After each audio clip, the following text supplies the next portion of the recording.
London, February 11, 2026. In a major move towards openness and keeping the monarchy accountable, Prince William issued a rare statement today, confirming the British royal family is working fully with the American Internal Revenue Service, the IRS, regarding the probe into the Archewell Foundation and its partner associated commercial ventures. Addressing the international media from the south steps of Marlborough House at 10 in the morning, William faced the press with calm authority, legal precision, and obvious institutional grit. "Don't confuse our quiet for agreement," he signaled. "The Crown doesn't back fund or have any official ties to the Archewell Foundation or its branches. Our job is guarding this institution's constitutional standing and will be completely open whenever that standing is challenged." While it sounded diplomatic, this moment represents a historic constitutional step for the future king, standing for both the Crown's tomorrow and its present management. Prince William moved to shut down global rumors, asking if the monarchy had any past ties to Archewell, the controversial non-profit started by Prince Harry and run mostly by Meghan Markle. The IRS investigation kicked off officially on February 9, 2026, with a formal demand sent to the Royal Household Treasury and the Royal Trust, asking for answers on 3 specific issues. Did any part of the British monarchy ever back Archewell with money or symbols? Was any royal rank or badge utilized in these United States businesses without a green light? And finally, did they on purpose twist the truth about royal backing in American tax or donation papers? This probe comes after a dissonant, hotly debated statement from Meghan Markle surfaced from the 2023 Aspen Impact Forum, where she claimed Archewell isn't just our family but a tradition of service the Crown taught us. American regulators flagged this line as likely deceptive, sparking a deep dive into Archewell's tax returns, donation calls, and related brand marketing, especially for the luxury line As Ever, which Meghan rolled out in 2024. Worries about using regal language and logos that look like British royal property sped up the investigation. Less than 48 hours after getting the IRS notice, Sir George Lels, head of the Royal Trust, greenlit a top priority video conference between the IRS International Tax Crimes Division and the palace's top lawyers and money managers. The online meeting on February 14th led to fast institutional admissions confirming that 0 sovereign grant money, charity funds, or palace allowances ever went to Archewell. Official files from the Royal Communications team proved they sent internal warnings in May and September 2024 about the unapproved use of royalty-style pictures on Meghan's As Ever boxes. Marketing items and legal docs showed no permission or licensing was given to Archewell or any connected United States companies to use the Duke or Duchess of Sussex titles for making money. An insider claimed the IRS was shocked by the passage, depth of the proof, and how prepared the royal compliance officers were. As reported by the Washington Post, one federal agent called the meeting the most honest international charity audit cooperation they'd ever witnessed from a historic organization. On February 16, 2026, a secret in-person summit happened at Clarence House involving Prince William and Peter Howard, a senior director for international tax crimes at the IRS. The sit-down ran just under 2 hours and wasn't for show. It was strictly business. William brought along the palace's head attorney, the Royal Trust's ethics director, and a high-ranking official from Treasury. Howard came with a legal liaison from the United States Embassy and financial compliance auditors. The discussion covered 6 specific issues the IRS sent ahead of time: misusing the Duchess of Sussex title in American tax, filings, proof of misleading hints about royal backing when asking for donations, commercial boxes that copy the style of royal gifts and crests, a look back at the history of funding, connections or the lack of them between the Crown and Archewell, clearing up any diplomatic claims the Sussexes made, overseas, and a log of all messages between the Palace and Sussex agents from 2021 to 2025. Insiders in the room said William was tough, clear-spoken, and didn't blink strategically. At one point, he reportedly responded to a question about damage to their reputation by saying, "The royal family isn't just a marketing logo. We guard a constitutional heritage. We don't play parts in a story written for personal roaches. Cash." Significantly, William repeated thoughts once expressed by Queen Elizabeth II and the late Prince. "Philip, you have to keep that service distinct from brand building." The decision to make a public statement on February 11th, before the IRS finished its full audit, was calculated. Palace aides confirmed it was meant to hit three main goals: assure British taxpayers and Commonwealth nations that the monarchy has zero financial or symbolic ties to Archewell, clarify the Crown's official stance ahead of an upcoming U.S. legal phase, show active international cooperation that lines up with both HM Treasury and U.S. regulatory standards. William's speech laid out three core points that are now considered palace policy. First, the institutional firewall. No member of the royal family currently serving or formerly connected can suggest they have royal backing for commercial gain. Second, ethical neutrality. The monarchy's place in civil society has to stay non-partisan, non-commercial, and constitutionally above self-interest. Third, the duty to disavow. When private ventures cash in on royal connections without permission, the Crown keeps the right to issue legal and reputational denials. These principles were outlined verbally during the address and published hours later in a document called the Statement of Institutional Separation. Archewell and the Crown were immediately sent to international nonprofit regulators, brand watchdogs, and charity commissions across the US, UK, and Canada. By noon, the speech was dominating global headlines. The Guardian read, "William's Royal. Firewall, the Crown draws the line on Archewell." The Times ran from trust to truth. Prince William's historic institutional. Declaration lands. William imposes. The New York Times went with a future kings. Statement A. Present reckoning. William's intervention in IRS probe. As of February 11th, the royal household has started, getting ready for a potential Privy Council meeting to review the legal standing of the Sussex titles. An insider, near Buckingham Palace, confirmed that King Charles has basically given the green light to move forward with legal reviews, if further leaks prove the titles are being misused. As the royal family tightens its institutional borders, the investigation into the Archewell Foundation's finances has picked up speed, revealing structural weirdness and sketchy spending that pushed U.S. authorities to bump the inquiry up to a fraud review. According to IRS audit files, Archewell's 2024 tax filings showed a disturbing gap between income operations and actual mission work. The foundation reported total donations of $2.1 million, down from $5.3 million in 2023. Total expenses hit $5.1 million. Actual charitable grants were just $1.2 to $5 million. Salaries for 2 employees totaled $913,000. Admin and security costs were $2.9 million. This meant that over 75% of Archewell's budget was eaten up by overhead, not charity work. One IRS official noted that for a charity with limited programs and staff, this spending model looks more like a private business than a non-profit. The payroll line drew extra scrutiny. Archewell lists only 2 full-time staffers, yet together they pulled in nearly $1 million in pay. Reportedly, neither person has executive-level experience running a non-profit, which is fueling fears of misappropriation. But the biggest bombshell didn't come from the foundation, but from Meghan Markle's affiliated luxury brand, As Ever. Launched in 2024 as a values-driven lifestyle venture, it debuted with a lot of hype and media praise.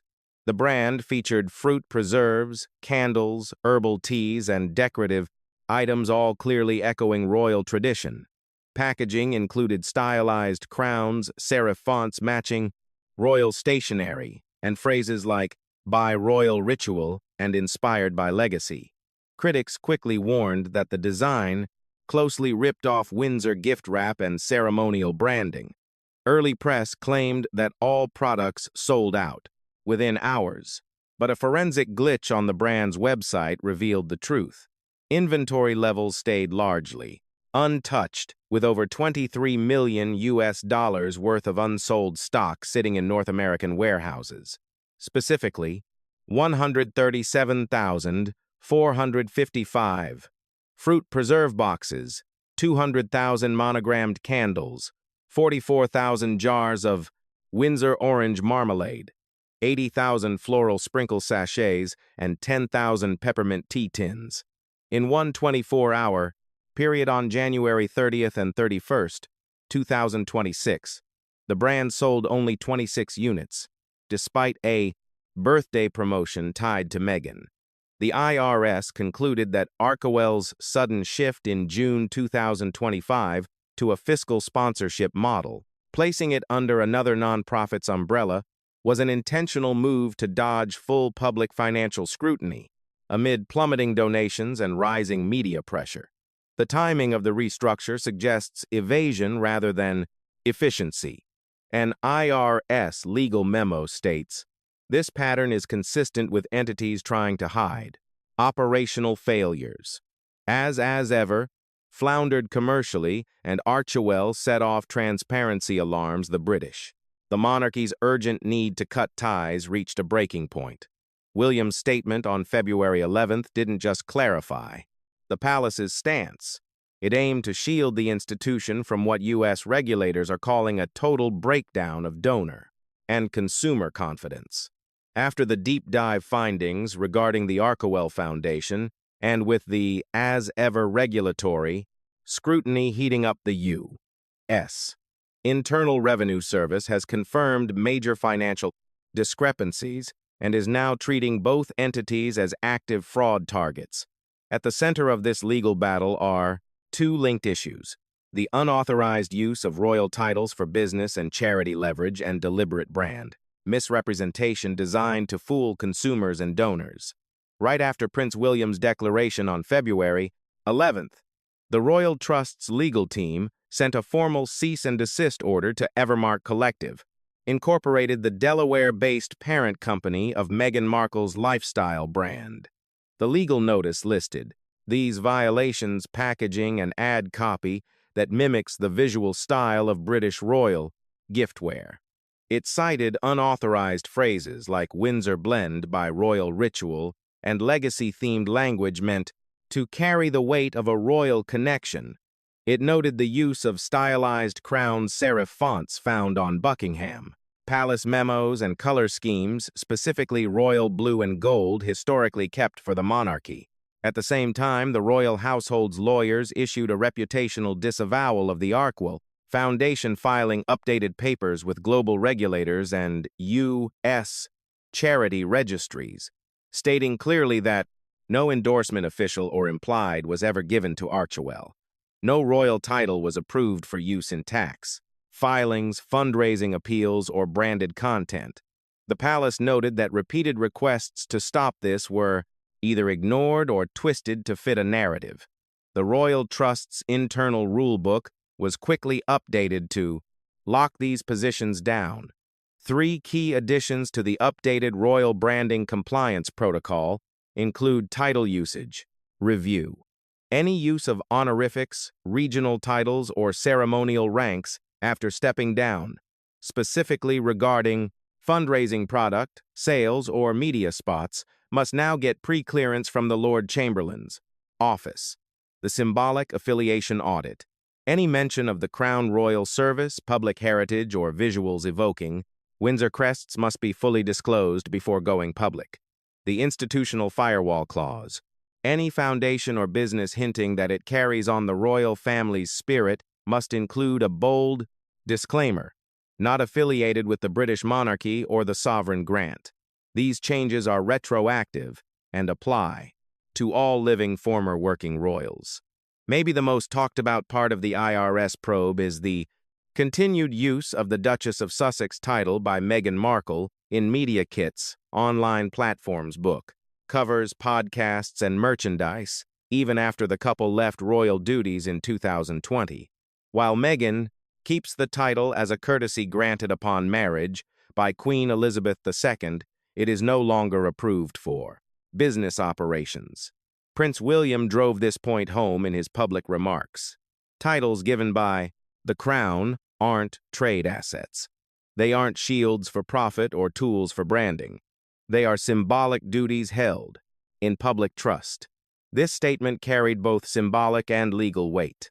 According to UK constitutional experts, continuing to use a royal title for business, especially during an active international audit, could cross the process line.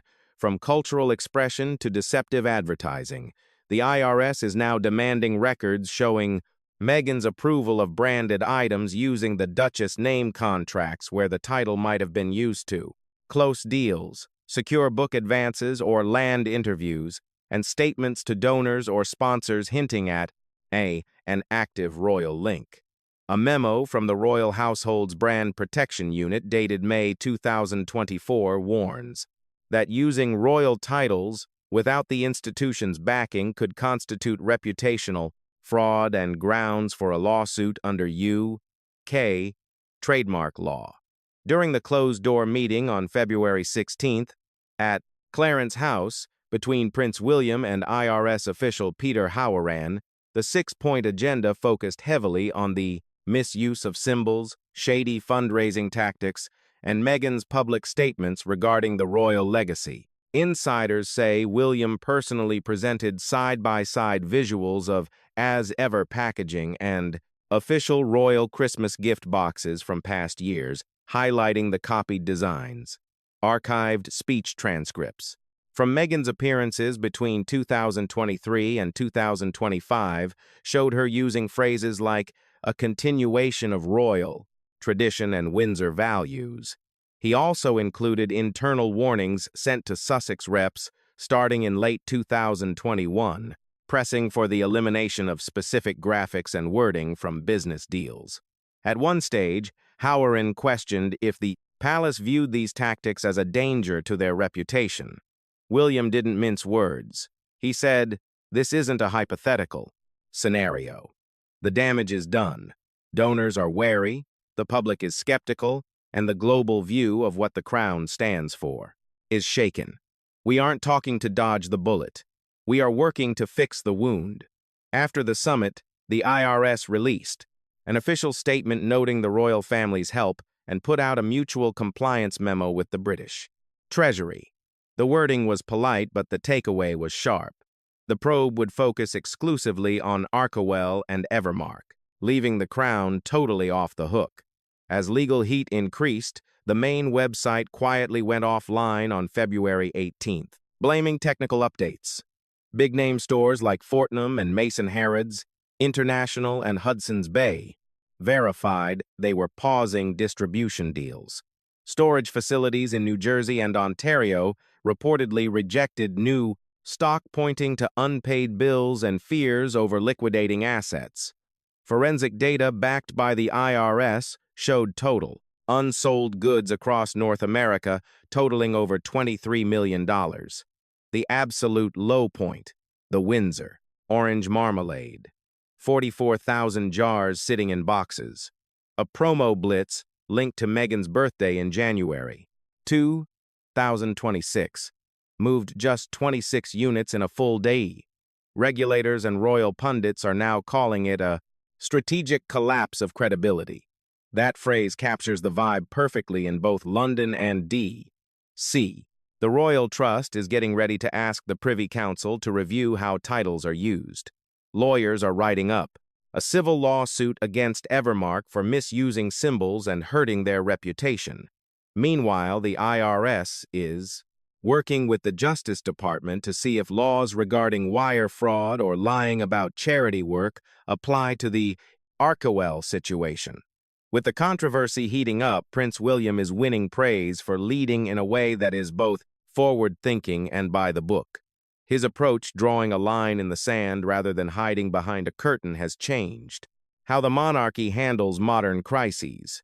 The meeting on February 16th at Clarence House, combined with William's public statement, on February 11th has solidified into a total institutional firewall.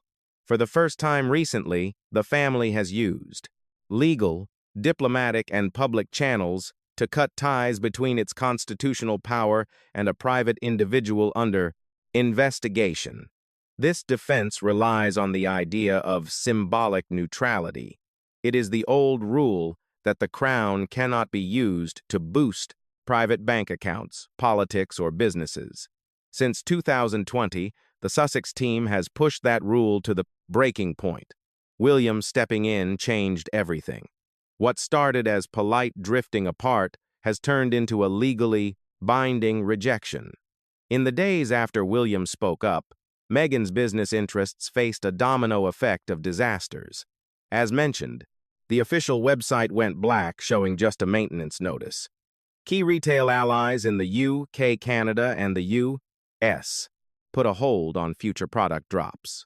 The Royal Trust sent a cease-and-desist letter straight to Evermark's lawyers, ordering them to instantly scrap any packaging that looked too royal.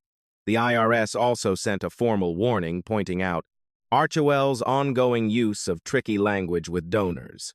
Watchdog groups like Charity Navigator and GuideStar flagged the organization's profile to show a federal audit is looming. Even worse, the IRS verified that more than 75% of Archewell's 2024 spending had nothing to do with their mission. Instead, cash flowed into travel bodyguards and marketing for Meghan's personal projects. That strategic collapse of credibility tag used by officials is picking up steam in the press on both sides of the Atlantic. Meghan isn't just seen as an ex-royal or a charity figure anymore.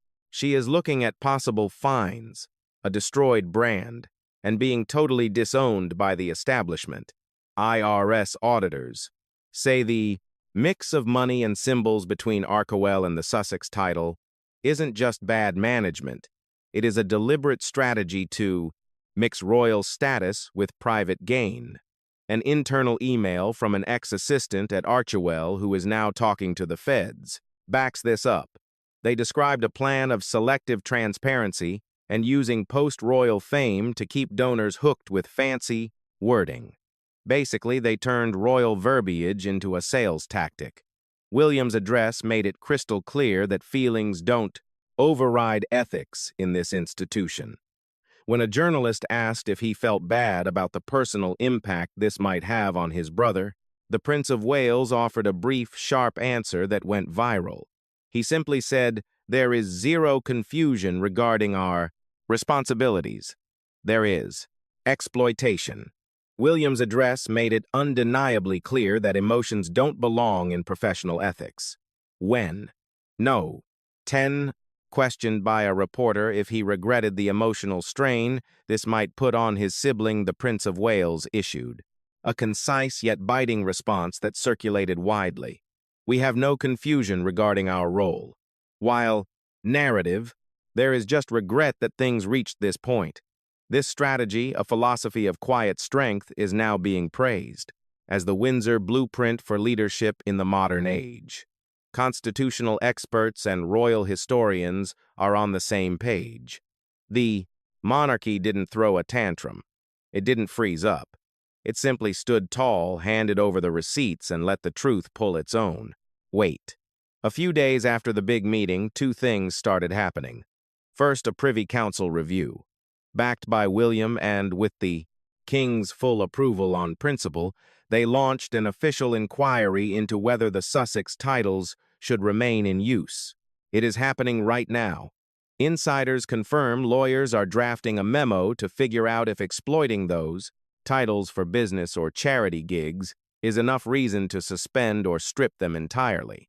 Then, there is the creation of the Civic Clarity Act.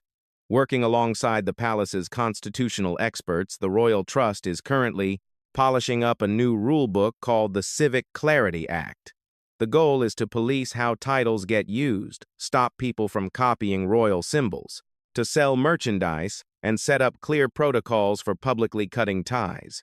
While this policy is mostly targeting the Sussex situation, it acts as an insurance policy for the future, guaranteeing that no ex-royal can cash in on official language or historic imagery without getting a signed permission slip. The world reacted fast.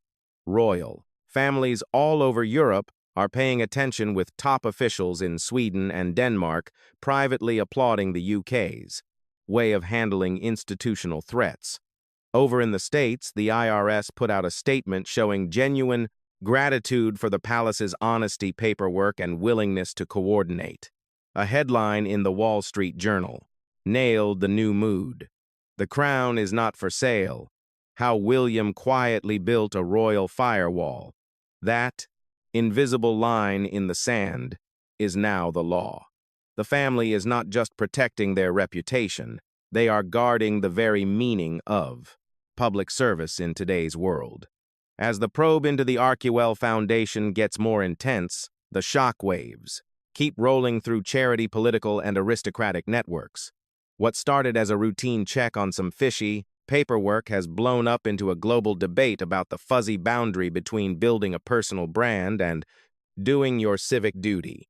The palace's rejection, announced by Prince William on February 11th and put into action via legal channels right after, has already made a real dent. According to sources at the UK Charity Commission and the IRS International Compliance Unit, a combined US-UK team is currently examining the structural validity of Archewell's fiscal sponsorship setup and asking if the foundation intentionally leveraged royal status to rake in donations by faking a sense of credibility. At the heart of this mounting legal battle is Archewell's hush-hush switch to a fiscal sponsorship model in June 2025. While not illegal on its own, this setup, where a tiny nonprofit hides under the tax-free wing of a bigger, older group, is meant for brand-new charities, not world-famous organizations tied to an ex-royal court. IRS records mark this move as having shady timing. They flipped the switch on this model only weeks after several news agencies started asking why Archewell's finances were so murky and why their grant payouts were dropping. This pivot basically let Archewell off the hook for filing a specific detailed IRS Form 990, which hugely cut down on how much the public could see of their spending. One sentence in the IRS summary jumps out. "This reshuffle looks like a calculated move to dodge inspection." Right when people started asking about money, gaps, and misleading symbols. At the same time, Archewell's own released.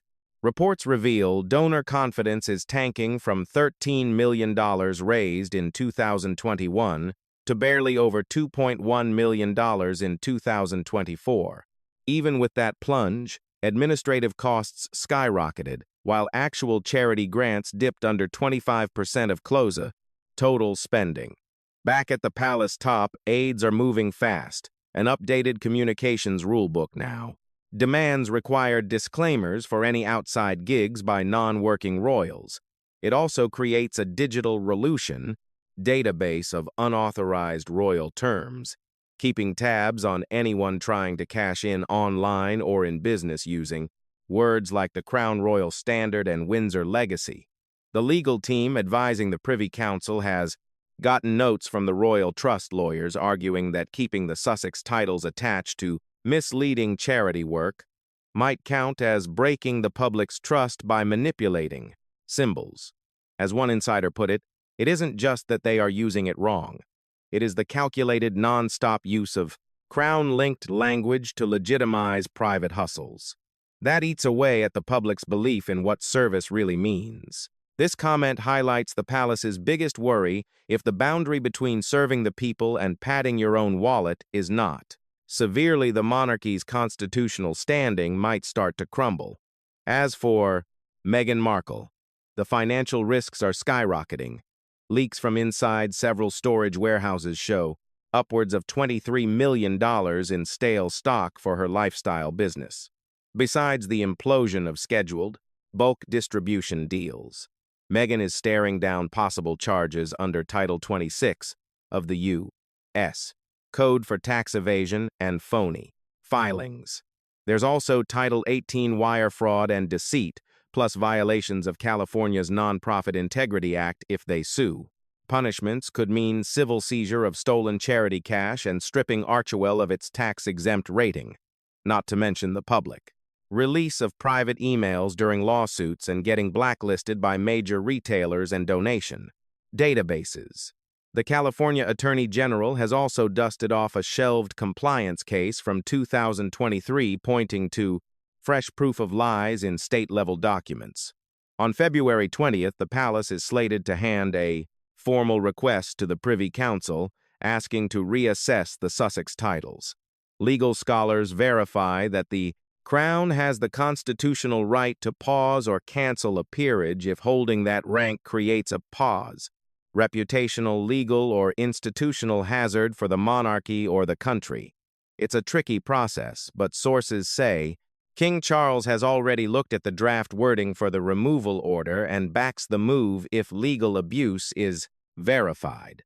This result would mark a historic first. In the modern era, a non-working royal getting officially stripped of their rank for breaching symbolic neutrality and financial honesty.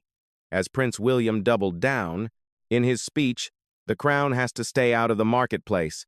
Public service can't get mixed up with private profit. His statement is now the boundary line preventing total chaos.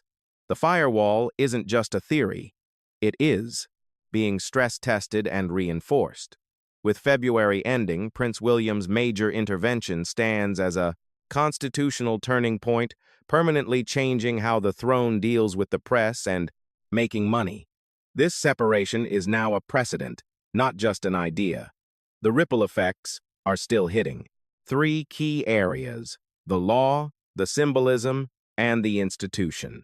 Days after the summit at Clarence House and William's speech, the Privy Council formed a task force to judge the legality and fallout of removing the Duke and Duchess of Sussex's titles.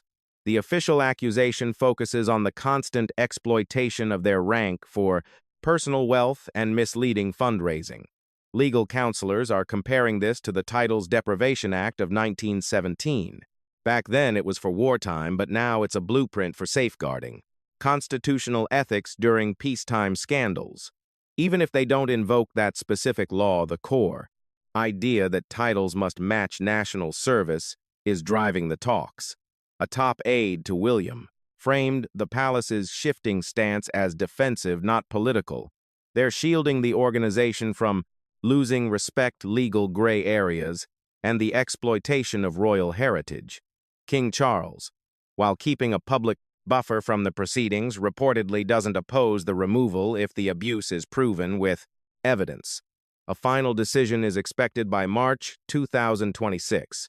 Meanwhile, the Archewell Foundation's future looks increasingly doomed. IRS agents confirmed the charity might lose its 501c3 status for good.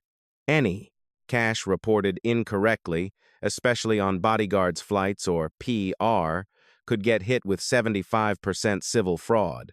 Fines. Critical internal files, once hidden by fiscal sponsorship rules, could get subpoenaed if criminal charges move forward.